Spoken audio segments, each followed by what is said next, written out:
paz de Deus, meus preciosos e queridos irmãos. Sempre no precioso nome do Senhor Jesus, viu? Presta atenção nisso, hein?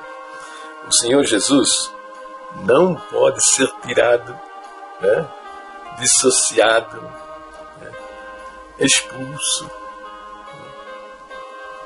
Todo no meio de uma comunidade que diz que é uma comunidade cristã. O nome da nossa comunidade cristã é Congregação Cristã. Né? Tem até uma placa lá na frente em nome do Senhor Jesus. Né? É uma propaganda danada, só que eles já fizeram isso aqui com o Senhor Jesus, assim, pegaram assim pelo colarinho da túnica e tchum, jogaram no lixo. Esses homens estão pisando no sangue do concerto eterno e vão para o inferno. Mas tá bom. Esta figura que você está vendo aí é o nosso querido irmão Basimar Gomes. Ele é corajoso, hein? Diferente dos covardes, os ratões de porão. Precisamos dar um jeito de pegar essa cambada, sabe? Eu acho que a arma que nós devemos usar é a tal da conhecida ratoeira. A ratoeira. Os ratões de porão que há em nosso meio, que só anda por aí com a sua cara escondida, põe lá uma figura que ninguém sabe quem é, usa um nome falso. Pior ainda, né? Se fosse para manifestar seus pensamentos com equilíbrio, respeito, carinho, Não, é para agredir, maltratar, ofender, insultar, fazendo insinuações. Meu Deus do céu, que cabeça! Esse negócio de cultos místicos, onde você tira o ensino das Escrituras do centro da atenção da igreja, quer dizer, você tira a Bíblia, não ensina nada da Bíblia, usa a Bíblia para dar fundamentação às coisas às melecas que você tem na sua cabeça, e fica pregando isso na tribuna. O resultado é gerar homens e mulheres endemoniadas, mentalmente diabólicas, preparadinha para um serviço diabólico nas mãos de Satanás. Simples assim. Porque o que pode guardar você da ação do adversário é a palavra de Deus, se você está firmado nela. A palavra de Deus que eu digo é as Escrituras, hein? Não é o que esses homens estão falando, não, hein? Tá vendo aí, É a palavra, nossa única e perfeita guia de fé e conduta.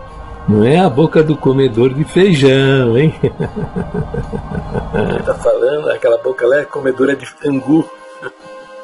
Tá entendendo? Bom, mas vamos ao tema, né? Ele escreveu, veja só, hein?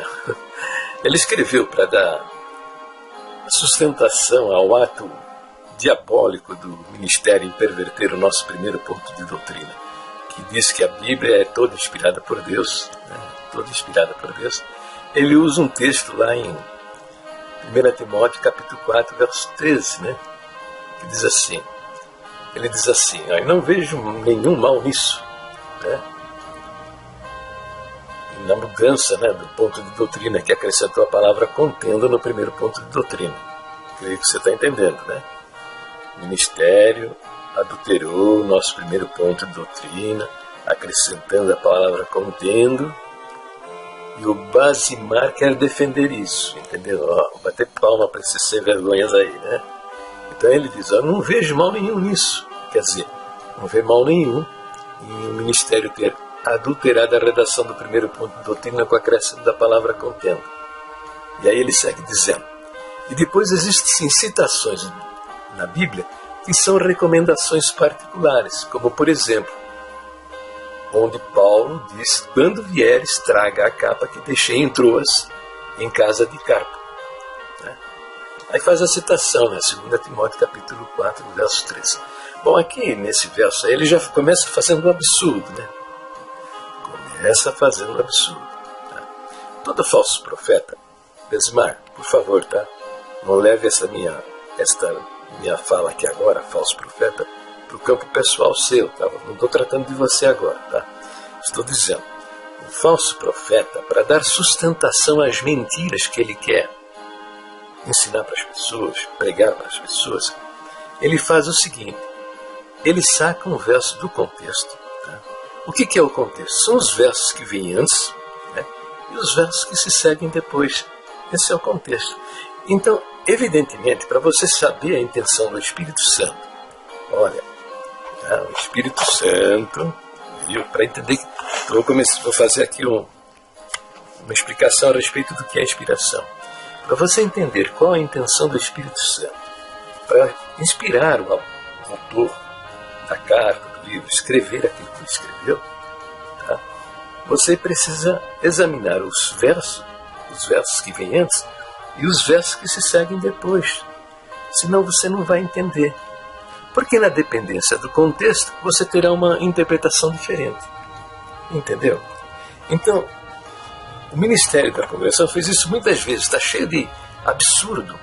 Resultado dessa ação diabólica de sacar um versinho do meio de dezenas de versos e fazer dele uma doutrina, um ensinamento absurdo.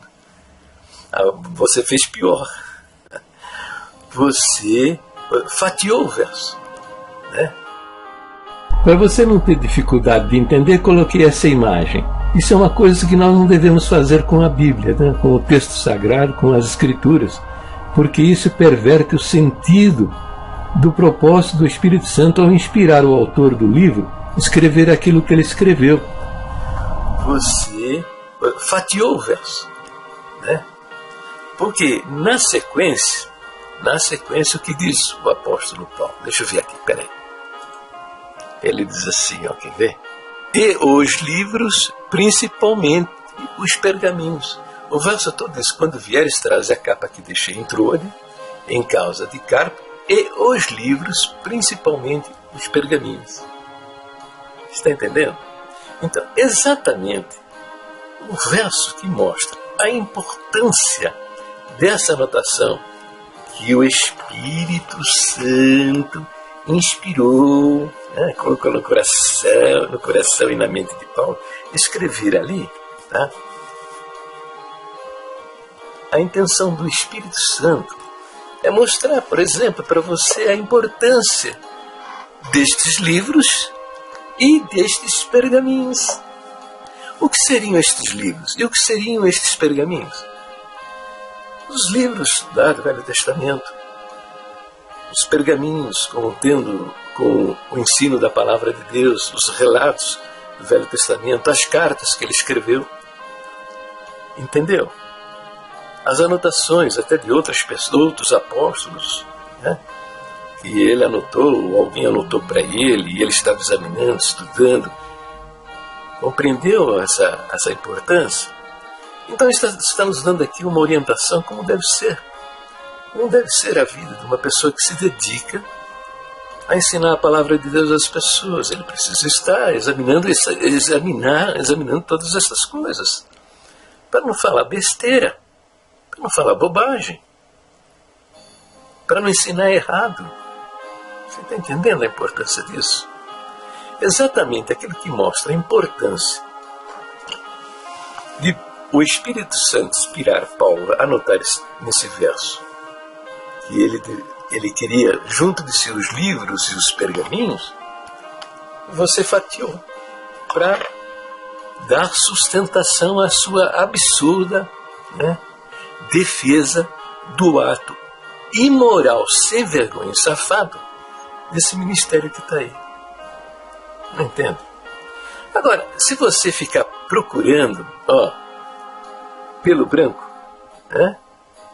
Se você ficar procurando pelo em casca de ovo, com essa sua mente, essa sua maneira de entender o que a Bíblia diz, o seu posicionamento diante do ensino da doutrina da sua igreja, que diz que a Bíblia é a palavra de Deus, e da Bíblia mesmo, e ela é de fato a palavra de Deus, com essa cabeça aí, você acha zilhões de coisinhas assim para você ficar questionando.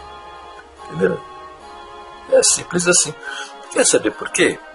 Porque, de fato, sabe o que você está querendo? Um tratado de teologia? É um tratado de teologia. O que é teologia? São as posições que os homens assumem em torno da personalidade de Deus. Você quer um tratado de teologia? Vai numa livraria aí. A editora Saraiva deve ter tratados de teologia à vontade. Então vai lá, acredita no tratado, segue o tratado de teologia, vai atrás do tratado de teologia, escrito pelos mais diferentes homens, tal, e vai viver sua vida maluca, como crente da congregação que está no Brasil. Tá? Você deveria saber que a Bíblia é um livro de histórias. A Bíblia é um livro de história de pessoas, né?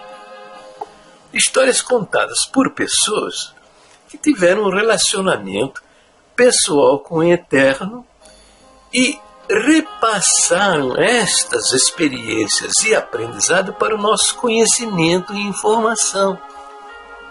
Entendeu? Agora,